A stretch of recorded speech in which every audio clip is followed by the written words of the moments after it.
been working on my memoirs. I'm 18 and I plan to go till 20. Well, what happened between 18 and 20 was... What happened to 19?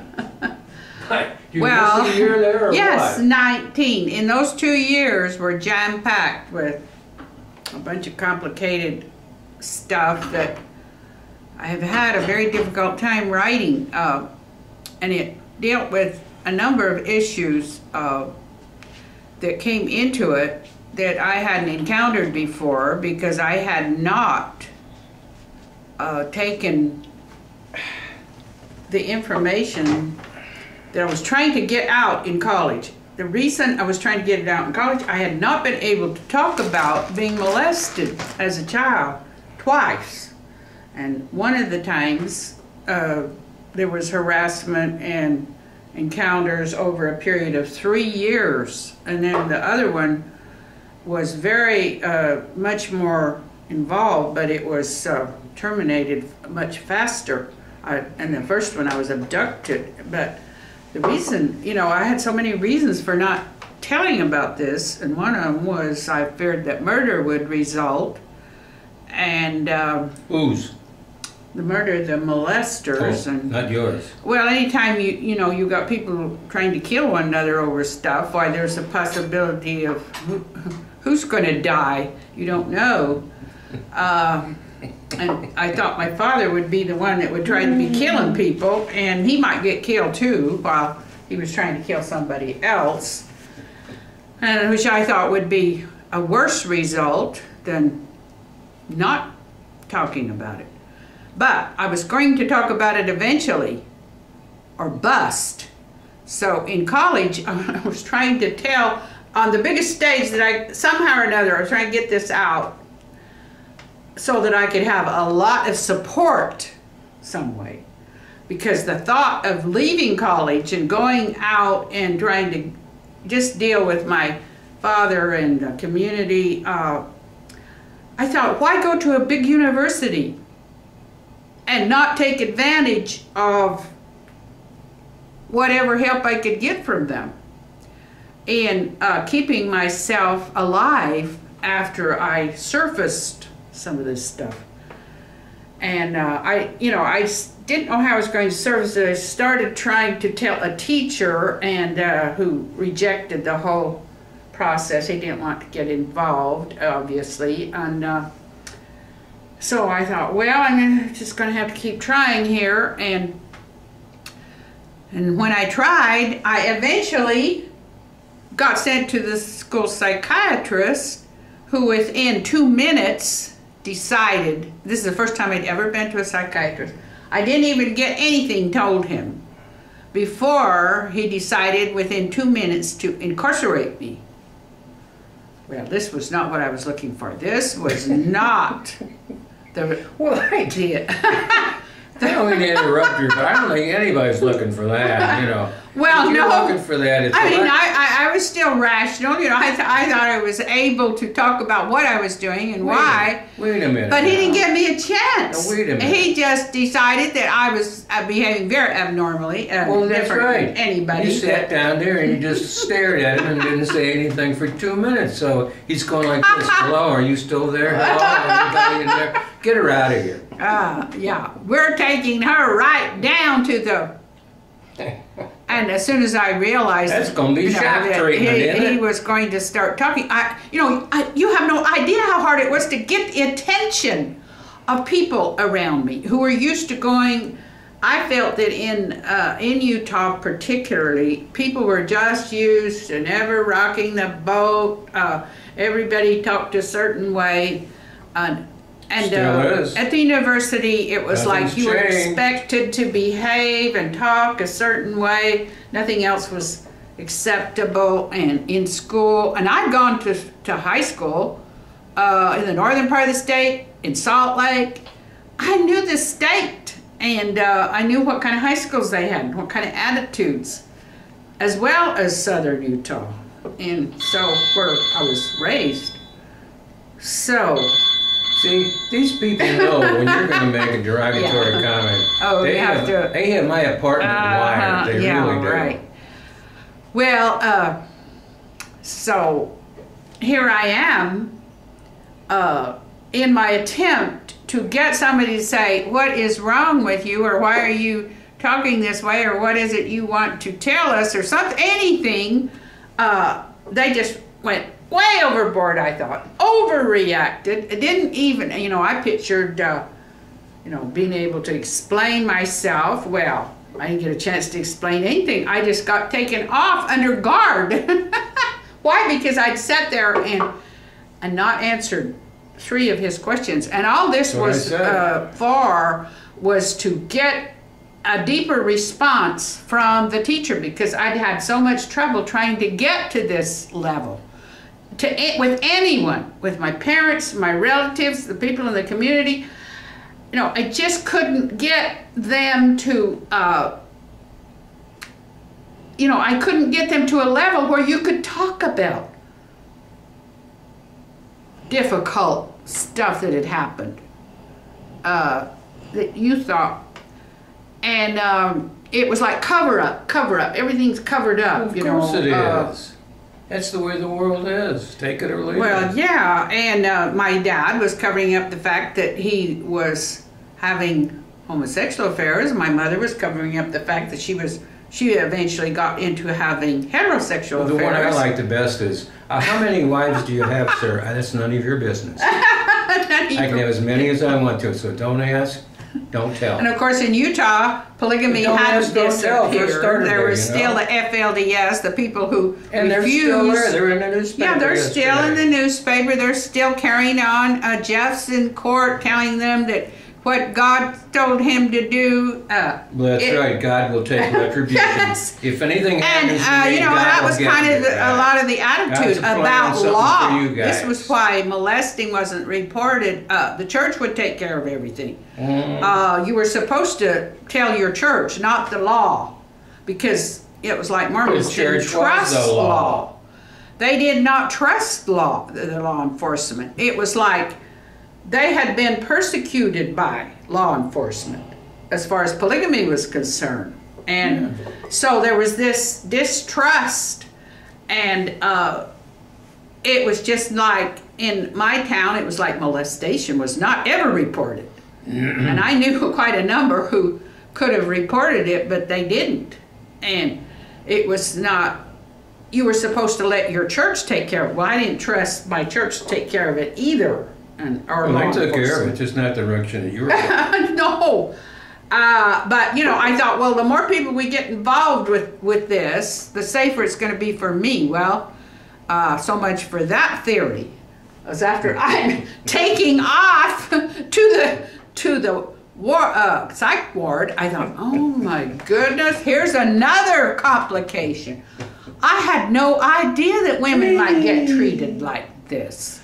Are you kidding? The least bit bizarre. Are you kidding where women are treated like chattel up there? Well, I didn't know that they were treated that way when they had so-called nervous breakdowns, that they were just snatched up and taken off to the psych ward and electric shock. And I was just shocked to find out that, I told them, I said, I'm not having electric shock. And they said, you have no choice. You were the first one that flew over the cuckoo's nest, right? You have no choice. You got away. And I said, you mean I can't refuse it? No. And that's all I knew about it at that point, at the age of 20. I didn't know 19. Did we ever get to 19? That I could not refuse shock treatment. I was talking, but they were going on like, well, whatever you did to cause that first psychiatrist to incarcerate you, we can give you electric shock based on that alone. Because, he had decided I was a serious enough case, and I thought, and, and all they had to do, so here comes my mother and dad. They, oh my word, and I thought, well, here's something else for me to fight.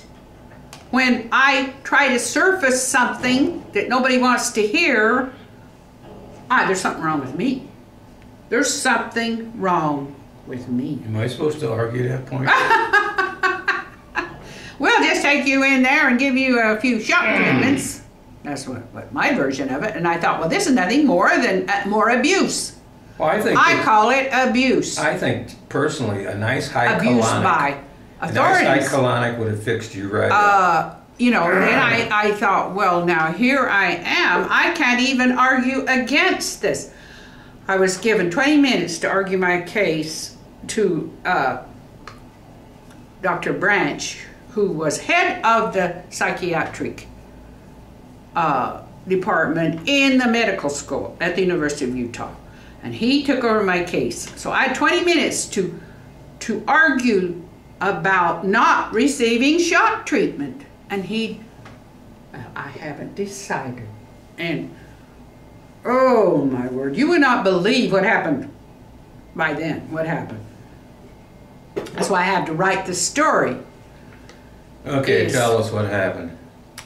Well, I told him I had something wrong with me, which I'd had since I was 10 years old, which was, I would have a hard time describing it, but I came to think of it as chronic fatigue syndrome. It's the only thing that fit the symptoms of chronic fatigue. You know, terrible, terrible fatigue, which would soon go into weakness and, you know, just couldn't do anything. Just like, and I told him that I had that and that it was coming on again and I shouldn't have electric shock because who knows what that would do to me, because it was, I could feel, you know, and I feared getting that bad again, a bout of it, which seemed to come from a disease that I had, a virus of some kind. And I thought that I was the only one in town that got it, and I thought I was the most stressed kid in town. Is it contagious or anything like that? Well, yeah, well, nobody else got it, or at least... I feel like I'm getting fatigued. So this was 10 years old, and then the next summer is when I had the horrible fatigue and thought that I was dying. I thought, well, you know, I can't be this... Maybe they gave you shock treatments while you were asleep. I must be getting leukemia, or I either got leukemia or rheumatic fever. This is so bad, and probably, you know, but anyway, I tried to tell them, don't give me electric shock. Well, before they held out, oh, they hadn't decided whether they'd give me electric shock or not, and before they could give it to me, after I was stressed enough, I went into this chronic fatigue bout, and it was bad. Really, really bad. Who won? I survived it, but I just barely. Before I even got electric shock. And as soon as, of course, they saw me in that, which I looked unconscious. I wasn't unconscious, but I was locked up. Could not move. Couldn't breathe deeper, couldn't do anything. Were you in the proverbial rubber room? Did they take and so they could see that there was something going on. They call it a catatonic seizure, which would be like extreme mental illness. But on the other hand, it could be something else. You're in having one of those now. They finally recognized that this was unusual. They didn't know what, and they'd better stop any idea of giving me electric shock. And whether the fact that, but when I came out of that hospital, I was way, way worse than when I went in. In fact, I was barely tottering out the door. Barely. And I had some more bouts with, that were just, and I thought, boy, I'm never going to be the same again after this sickness. I never was. I mean, it set in this pattern, and every time I got very stressed, it would come back again, all my whole life. So now writing about having this extremely severe thing, bringing back all of the terrible stress. Yeah. Well, I got to be careful. I got to be careful. I told him, I said, I can't move into it too fast because I'll start reliving the emotions and start having the symptoms again. And I certainly don't want to have a big bad bout of chronic fatigue brought on by writing about this. I didn't bring it on though, right? well, don't put any pressure on me. Pressure is what I can't take. So I'm going to have to slow down writing this memoir, and take it easy and not relive. You know, that's the problem with reliving a crisis. That's right, you're reliving it. You might relive it so that you go into it. You go back into the crisis. You know, you get over the edge. You may not be able to come back, believe me. Yeah. There's a lot of people on drugs that go over the edge and they don't come back. Well, anyway, they physically might come back, but their mind I'm going to have to take gone. it easy, not really hit it very hard. Just write a chapter, then rest, think about it, relax. Yes. And don't get myself all churning, defensive, and don't try trying to contact anybody from your past and discuss it for an hour and a half and then go, Yes, anything can trigger off more stress that was involved with this. This is why sometimes when you're talking to people who have been in a mental hospital and been into crisis, they get visibly, they get visually agitated. And that was one reason why, because they had some kind of crisis that was so bad that if they started talking about it, it would almost start, they'd start feeling the same emotions. So I have to recognize that writing about when I get right into the crisis is I just going to have to take. That's a 2-minute warning. So anyway, that's what I'm dealing with. I'm trying to take it easy while going back into. I think people who've been in war, they have trouble writing or talking about. You're kidding. Yeah. Have you seen some of the Just imagine writing about the Battle of the Bulge and being in it. What are you talking about? What a horrible The worst war. one they were ever in was the Vietnam War, because these poor guys were so whacked out of their gourd half the time they had no idea where they're going, what's happening. And it's a whole parade of body bags. And the guy said, hey, you're next, I think war is another very, very difficult experience. So what's that got to do with you? Were you ever in the war? Yeah, that was war. Oh. That was war. Me trying to surface and fight discrimination against women or girls, women students, at the same time, which is what I was running into. Discrimination of psychiatrists against women patients, against mental patients. You don't have any rights. We can decide to give you any kind of treatment. See, at that time, you didn't have the right to refuse. I didn't know that. And you were enforced. Treatment was enforced. 1800 could be enforced by.